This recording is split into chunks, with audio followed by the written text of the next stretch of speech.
नमस्कार, आप सभी का हमारे चैनल जय गुरुदेव उत्तराखंड पर एक बार फिर से बहुत बहुत स्वागत है। आशा करते हैं कि आप और आपके परिजन सभी स्वस्थ होंगे। इसी कामना के साथ बढ़ते हैं आज के अद्भुत क्रमांक की ओर। आज का ये अद्भुत क्रमांक बहुत बड़ी समस्या पर आधारित है। बहुत से लोग इस समस्या से पीड़ित हैं कि जीवन में ना चाहते हुए भी व्यर्थ के विचार, व्यर्थ की सोच और व्यर्थ के कष्ट हम अपने जीवन में मानसिक तौर पर लेकर चल रहे हैं। आज इस समाज में बहुत से लोग इस परेशानी से जूझ रहे हैं। तो आज का ये क्रमांक आपको मानसिक चिंताओं से तो मुक्ति दिलाएगा ही, साथ साथ जीवन में आपको कभी भी मानसिक चिंताएं, पीड़ाएं कभी सताएंगे नहीं यदि आप ये आज का क्रमांक सुन लेते हैं। तो आइए बिना देर किए हुए बढ़ते हैं आज के अद्भुत क्रमांक की ओर। आज के इस आधुनिक युग में जीवन में चल रही समस्याओं के साथ साथ मानसिक चिंताओं से भी बहुत से लोग पीड़ित हैं। जीवन में ना चाहते हुए भी ऐसे व्यर्थ के विचार आ जाते हैं कि हम जीवन में उनसे कभी भी छुटकारा नहीं पा सकते। ऐसा हमको लगने लगता है, हमें यह लगने लगता है कि ये मानसिक पीड़ा, मानसिक चिंताएं और भविष्य में आने वाली जो घटनाएं हैं उनसे हम पल पल आज के इस क्षण को भी खराब कर देते हैं। तो इतनी मानसिक पीड़ाएं, मानसिक कष्ट जीवन में चल रहे हैं। अब देखिए, इसमें महाराज जी का एक बड़ा ही अद्भुत कथन आप सबकी बहुत सहायता करने वाला है और साथ साथ हम बात करने वाले हैं आज के कुछ ऐसे मुख्य बिंदुओं पर जो कि आपको इस मानसिक कष्ट से मुक्ति दिला सकते हैं। तो बने रहिएगा आज के क्रमांक में। महाराज जी कहते हैं कि आपका जो मस्तिष्क है इसमें एक बात सदैव रहनी चाहिए, वह है ईश्वर का चिंतन। महाराज जी का एक बड़ा ही अकाट वचन है। महाराज जी कहते हैं ईश्वर को और इस पूरे सृष्टि के इस जीवन को संभालने के लिए केवल एक चीज आपकी सहायता कर सकती है, वह है अंतर मन में ज्ञान से ईश्वर का दर्शन और ईश्वर का साक्षात्कार। यानी कि महाराज जी कहते हैं आप अपने अंतर मन को एक दर्पण की तरह बना लीजिए, उस दर्पण में ईश्वर का दर्शन कीजिए। ये महाराज जी के वचन है।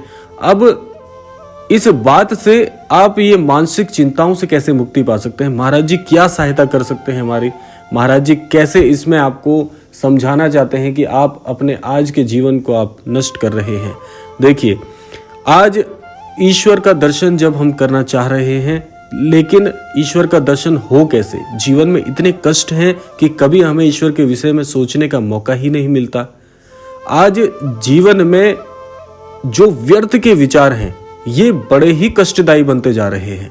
अब देखिए, जीवन में एक बात आप याद रखिएगा, आप कभी नहीं सोचते कि जीवन में व्यर्थ की सोच आए, मस्तिष्क में व्यर्थ के विचार आए। हम सोचना भी नहीं चाहते तब भी परेशानियां हमारे मस्तिष्क में आती है। इसका सबसे बड़ा कारण क्या है कि आप भविष्य को लेकर बहुत चिंतित हैं और भविष्य को लेकर चिंतित जो आप रहते हैं, इसी कष्ट से व्यर्थ के विचार आपके मस्तिष्क में आते हैं। अब देखिए, मैं आपको कुछ ऐसे मुख्य बिंदु बताने जा रहा हूं जो कि इस विशेषांक का सबसे महत्वपूर्ण भाग है।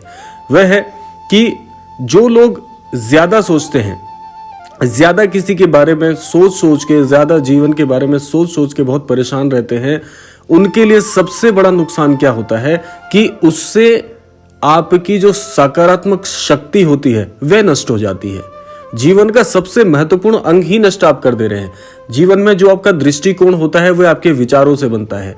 जितना ज्यादा नकारात्मक आप विचार रखेंगे उतना ज्यादा आपके जीवन से सकारात्मकता का पतन होता जाएगा और आपकी छवि एक नकारात्मक व्यक्ति के तौर पर बन जाएगी। पहले आपको यह कार्य नहीं करना है। अब दूसरी बात पे आपको और क्या ध्यान रखना है, एक चीज आपको और समझनी है कि जीवन में जो व्यक्ति सदैव नकारात्मक विचार लेके चलते हैं कि मेरा जीवन का अगले पल क्या होने वाला है, कल कैसे कटेगा, जीवन में मैं आगे कैसे बढ़ूंगा, मैं आगे जीवन में कभी नहीं बढ़ पाऊंगा, ये सारे वाक्य जीवन से हटा दीजिए। ऐसा करने से, ऐसे व्यर्थ के विचार लाने से आप नए अवसरों को प्राप्त करने में सदैव असमर्थ रहते हैं। सदैव आपके मस्तिष्क में एक संशय बना रहता है। अब देखिए, वे भी व्यक्ति वही होते हैं जिनके मस्तिष्क में ऐसे विचार आते हैं कि ये कार्य मुझसे नहीं होगा, ये कार्य बड़ा कठिन है, जीवन में मैं कभी आगे नहीं बढ़ पाऊंगा। इस तरह की जो सोच रख रहे हैं उससे एक कारण और हो रहा है कि एक तो पतन का कारण बन रहा है, जीवन में आपका सकारात्मक दृष्टिकोण नहीं है, साथ साथ में आप नए अवसर को हाथ में लेने से सदैव घबराएंगे। आपके जीवन में कोई नई योजना आती है, जीवन में कोई नया अवसर आता है, आप उसके लिए तैयार ही नहीं रहते। आप पहले ही कह देते हैं कि मुझसे नहीं हो पाएगा, ये बड़ा कठिन सा कार्य लग रहा है। तो ये आपकी सीढ़ी दर सीढ़ी जो आपकी सोच खराब होती जा रही है, ये उसके कारण हो रहा है। जीवन में यदि आपको कोई बड़ा लक्ष्य है तो उसके लिए एक बात आपको सदैव याद रखनी है कि बड़े लक्ष्य को प्राप्त करने के लिए बड़ी सोच, बड़े दृष्टिकोण और बड़े अवसरों की पहचान और उनको सुनिश्चित करना भी बहुत जरूरी है। ऐसे व्यक्ति जो बड़ा लक्ष्य देख तो लेते हैं, क्योंकि कहने में और सोचने में कोई बुराई नहीं है, बड़ा लक्ष्य बना लिया लेकिन सोच वही छोटी है कि होगा कैसे, मुझसे नहीं हो पाएगा, ये तो बड़ा कठिन लक्ष्य चुन लिया मैंने जीवन में। ये सारे वाक्य एक ऐसे व्यक्ति की पहचान बन जाते हैं जो सदैव पीड़ित रहता है स्वयं के अपने विचारों से। तो इसीलिए ये बात आपको बहुत ध्यान रखनी है। एक बात आपको और समझनी चाहिए कि जीवन में जब बहुत ज्यादा परिश्रम करने के बाद भी सफलता उस प्रतिरूप की नहीं मिल रही है तो सोच लीजिए, समझ लीजिए कि यह चीज आपके प्रारब्ध में नहीं है। प्रारब्ध का भी बहुत बड़ा हाथ रहता है आपके जीवन को बड़ा करने में। इसीलिए जब बहुत मेहनत के बाद वह कार्य सफल नहीं हो रहा, आपको सफलता नहीं मिल रही, तो कई बार ऐसा भी होता है कि आपके प्रारब्ध में वह वस्तु या वह कार्य ईश्वर ने नहीं लिखा है। प्रारब्ध में जो लिखा होगा वह एक दिन अवश्य आएगा। इसीलिए प्रारब्ध के लिखे लेख को भी कोई नहीं मिटा सकता। जो चीज आपके भाग्य में है वह कोई छीन नहीं सकता। जो बात, जो कार्य आपके प्रारब्ध में नहीं है, अगर नहीं लिखा है तो आपको कोई वह कार्य या वस्तु या कोई भी ऐसा दृष्टिकोण या कुछ भी आप रख लें जीवन में, वह चीज आपको प्राप्त नहीं हो सकती। यह भी आपको सुनिश्चित करना चाहिए। और एक बात और भी है, जब बात प्रारब्ध की हो रही है तो यह भी आपको समझना चाहिए कि प्रारब्ध को आप अपने कार्यों से, अपनी सक्षमता से और अपने परिश्रम से बदल भी सकते हैं, लेकिन केवल प्रारब्ध के भरोसे बैठने वाला व्यक्ति भी कभी सफल नहीं हो सकता। तो ये बात है प्रारब्ध की। बढ़ते हैं आगे।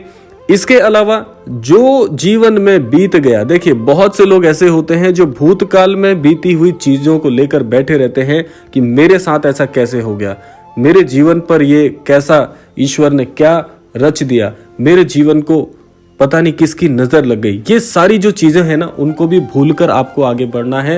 एक बात ध्यान रखिएगा कि जो बीत गया उसे भूलकर नई शुरुआत करने की सोच भी सदैव तत्पर होनी चाहिए आपके मस्तिष्क में।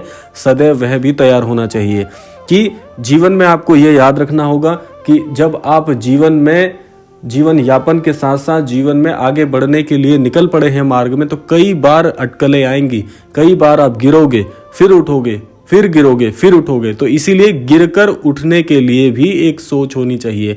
यह नहीं कि जीवन में एक बार हार मान ली तो उसके बाद बैठ गए हाथ पर हाथ रखकर, ऐसा कभी नहीं होगा। इसीलिए जब भी जीवन में आपको परिस्थितियां नीचे गिराएं तो उठने का सामर्थ्य भी आपको पहले से तैयार रखना होगा, उसके लिए तत्पर रहना होगा।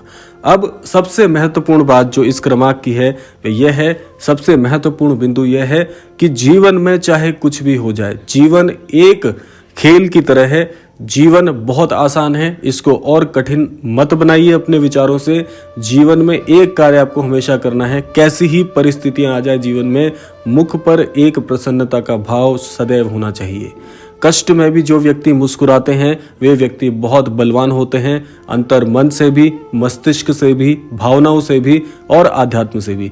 इसीलिए मन को सदैव प्रसन्न रखना है, कभी भी विपरीत परिस्थितियों में घबराना नहीं है, क्योंकि प्रसन्न रहने से आप आज और इस क्षण को जो अभी चल रहा है उसको भविष्य की चिंताओं से नष्ट ना कर दें, क्योंकि कल जो होना है वह तो आपके कर्मानुसार आपको दिखने ही वाला है, लेकिन कल जो होने वाला है अभी हुआ नहीं है। उसके चलते आज के इस क्षण को जो ईश्वर ने आपको आज का इस क्षण का जो जीवन प्रदान किया है उसको भी नष्ट मत करिए। यह भी आपकी जिम्मेदारी है कि यह जीवन ईश्वर ने आपको बड़ी अनमोल और बड़ी ही सत्कर्मों के साथ ये प्रदान किया है। तो ये जीवन जो ईश्वर ने आपको दिया है इसको नष्ट करना भी आपका कर्तव्य नहीं है। आप सदैव इस जीवन को ईश्वर के धन्यवाद के साथ, ईश्वर की भक्ति के साथ और आराधना के साथ जी सकते हैं। जीवन इतना कठिन नहीं है जितना हम सोचते हैं। जीवन बहुत आसान है। ईश्वर का चिंतन, ईश्वर का ध्यान, ईश्वर का मनन और आध्यात्म के जितनी भी पहलू हैं उनको अपने जीवन के साथ जोड़ के चलिए। जीवन बड़ा कल्याणात्मक हो जाएगा, जीवन बड़ा अनमोल है, इसकी रक्षा करें। तो यह था आज का अद्भुत क्रमांक। आशा करते हैं आज के क्रमांक से अवश्य ही कुछ महत्वपूर्ण आप सीख पाएंगे। इसी कामना के साथ विदा लेने का समय आ गया है, लेकिन विदा लेने से पूर्व समय है प्रार्थना का। आज के क्रमांक से मैं यही प्रार्थना करना चाहूँगा श्री महाराज जी के चरण कमलों में कि हम हमारे सभी दर्शकों को महाराज जी सद्बुद्धि दें, सन्मति दें, जीवन में आगे बढ़ने के लिए प्रेरित करें और आध्यात्म के प्रति रुझान बढ़ाएं। इसी कामना के साथ विदा लेते हैं। मिलते हैं अगले क्रमांक में। तब तक के लिए जय श्री राम, जय गुरुदेव, जय उत्तराखंड।